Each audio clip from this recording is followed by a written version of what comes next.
I'd like to start out by apologizing for my voice. I've been a bit under the weather lately.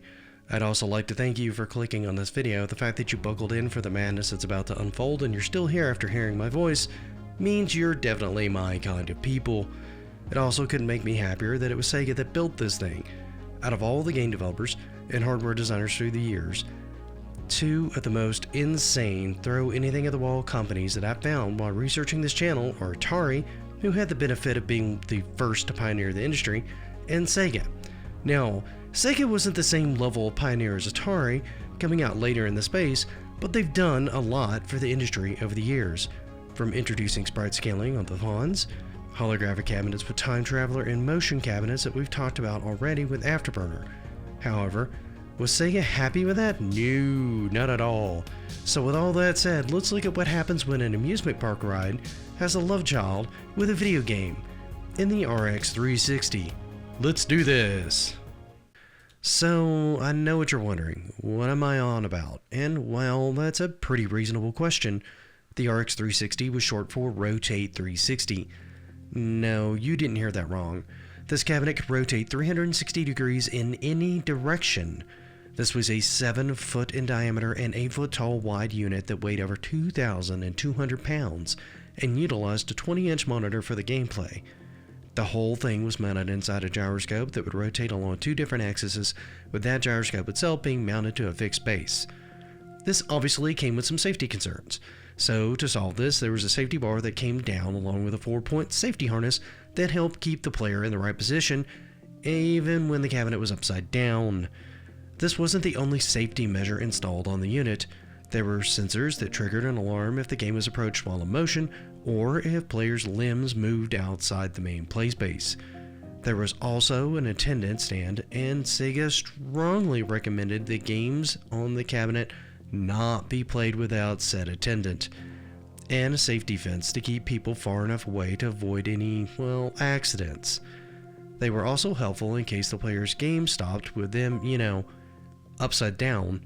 This entire thing was built by C's AM2 team, their premier development team. Think of Nintendo's R&D do team, just for SEGA. This cabinet was tested in SEGA's Tokyo arcades in early 1990, before having a broader release a few months later. By 1991, it was established at the UK Amusement Trades Exhibition International and was originally classified as more of a ride than a game. Tradegoers could experience the device by hopping in and selecting Experience. This would run through a demo mode and included G-Lock Air Battle. This game was, by my amateur eye, looked a lot like Afterburner, and honestly, for a game that would use this kind of cabinet, Afterburner would be a good fit, as Afterburner itself did ship and background rotation. Putting that kind of game into a fully 360-degree cabinet would give the player a whole new level of immersion into that game. It also might make you vomit. There's only a few games that actually really got released on this. 3 total that I could find. This made the cabinet kinda limited. One was Rad Mobile. It was a racing game that was demoed in Japan and never saw an official release. Wing War, which was a combat flight simulator where players could fight head-to-head and ran on the same hardware as Virtua Fighter. Reception overall was very, very positive, with most calling it not just a video game, it was an experience. If it was so impressive, then what exactly happened? Well, one of the first things that likely happened is that it cost somewhere between $70K and $90K. This is frankly an insane cost for an arcade machine. On top of that, you'd need to have an attendant at all times in order to operate it, which increased costs of operation even further.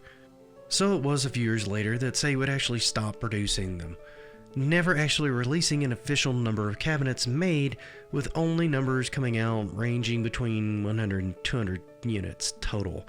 Not an official number from SEGA, just more of an estimate. This wouldn't be the last that we'd see of it though. Thankfully, a new version called the R360Z would actually come out and be used for a game called Transformers Human Alliance, which was a rail shooter set within the Transformers film franchise.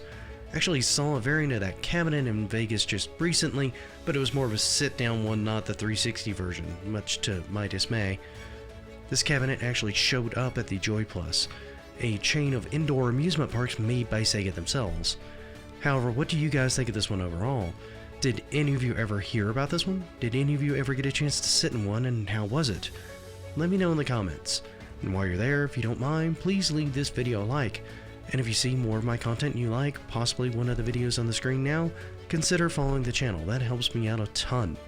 Till we meet again though, have a great rest of your day, and happy gaming.